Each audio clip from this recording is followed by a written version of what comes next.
अस्सलामुअलैकुम वरहमतुल्लाहि वबरकातुहू। इत्तेहाद न्यूज़ में आप सभी का खैर मकदम है। पहले टीवी मोबाइल नहीं हुआ करते थे, किसी फिल्म का बेसब्री से इंतजार भी हुआ करता था, यहाँ तक कि एडवांस बुकिंग के लिए लंबी लंबी कतारें लगती थी।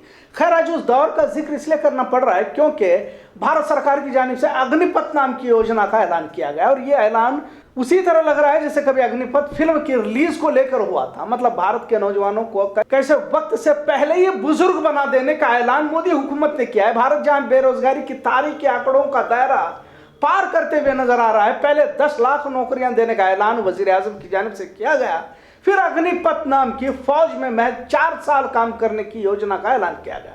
वैसे सिर्फ 3.5 साल से भी कम वक्त फौज में काम करने का मौका मिलेगा। आखिर ये तरीका कहां से लाया गया, कहां से इस योजना को लिया गया, ये भी सोचना जरूरी है। इसराइल की नहज पर इस योजना की शुरुआत की गई ऐसा कहा जा रहा है। वैसे भी पहले से भारत सरकार को इसराइल के साथ मिलकर काम करने की आदत भी पड़ी हुई है, लिहाजा अग्निपथ नाम से शुरू की हुई स्कीम के पीछे क्या मकसद है ये तो भारत की मोदी सरकार ही बता सकती। 4 साल के मुख्तसर वक्त के बाद भाड़े का फौजी बनने की साजिश ही कह सकते हैं। कई सारी खामियों पर तस्करा किया जा रहा है। जब बड़े पैमाने पर हथियार के तरबियत के बाद नौकरी से बाहर होने वाले नौजवान बड़ी तादाद में होंगे, जिससे कानून व्यवस्था का सवाल खड़ा हो सकता है। Retired lieutenant general Vinod Bhatia ने इस योजना पर लिखा कि सशस्त्र बलों के लिए खतरे की घंटी, इसका पायलट प्रोजेक्ट लाए बिना ही लागू कर दिया गया। समाज के सैन्यकरण का खतरा, हर साल करीब 40,000 युवा बेरोजगार होंगे। ये अग्निवीर किसी तरह के हथियार चलाने में इनकी तरबियत मुकम्मल नहीं होगी और यह अच्छा ख्याल नहीं है, इससे किसी को भी फायदा नहीं होगा। इसके पीछे की साजिश किस तरह की है समझने के लिए कुछ और वक्त लग सकता है, लेकिन जिस योजना का ऐलान किया गया, जिसकी मुखालिफत मुल्क भर में हो रही है, देश में हर साल 40,000 नौजवान जो यहाँ से रिटायर्ड होंगे बेरोजगार बनेंगे और ऐसों का धार्मिक संगठन गलत फायदा भी उठा सकते हैं, क्योंकि 4 साल जदीद हथियार चलाने की तरबियत के बाद मुल्क के अंदरूनी अमन व अमान के लिए खतरा भी बन सकते हैं। आखिर 4 साल के बाद सिर्फ 25 साल की उम्र में रिटायर्ड फौजी आखिर और क्या खिदमत अंजाम देगा। लिहाजा इस योजना के ऐलान के बाद नौजवानों में गुस्सा देखा जा रहा है। मुल्क के मुख्तलिफ रियासतों में अग्निपथ की मुखालिफत में एहतजाज किए जा रहे हैं। कई जगहों पर आगजनी की गई और कई सारी जगह पर तशद्दुद की वारदातें पेश आ रही है। भारत के वजीर दिफा राजनाथ सिंह ने अग्निपथ योजना का ऐलान करते हुए 45,000 नौजवानों को रोजगार देने की बात कही। अगले 90 दिनों में अग्निपथ के तहत नौजवानों को भर्ती भी किया जाएगा। 40,000 तनख्वाह दी जाएगी, 24 साल में रिटायर्ड किया जाएगा। ताज्जुब की बात यह है कि जब फौज में महज 4 साल में ही रिटायरमेंट दिया जाएगा तो दिगर सरकारी महकमाओं में भी इसे लागू करना होगा। मोदी सरकार ने तो दूसरी तरफ रिटायर्ड अफसरान को दोबारा नौकरी पर लाने की भी बात कर रहे हैं। लिहाजा इस फैसले के खिलाफ एहतजाज का दौर जारी है। भाजपा का दफ्तर भी जलाए जाने की खबर हासिल हुई है।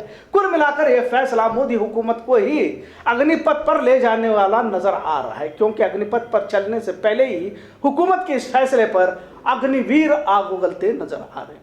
इत्तेहाद न्यूज़ देखने के लिए शुक्रिया। अल्लाह।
वैकेंसी था उसको पूरा वापस लिया जाए और 4 साल का नौकरी हम लोग करने के लिए नहीं इंडियन आर्मी में जाएंगे।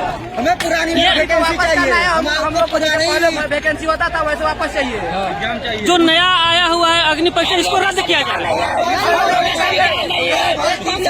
हम लोग पहले से फिट थे इंडियन आर्मी में, जो मेरी दौड़ और मेडिकल हो चुकी थी, उस एग्जाम को रद्द क्यों किया गया?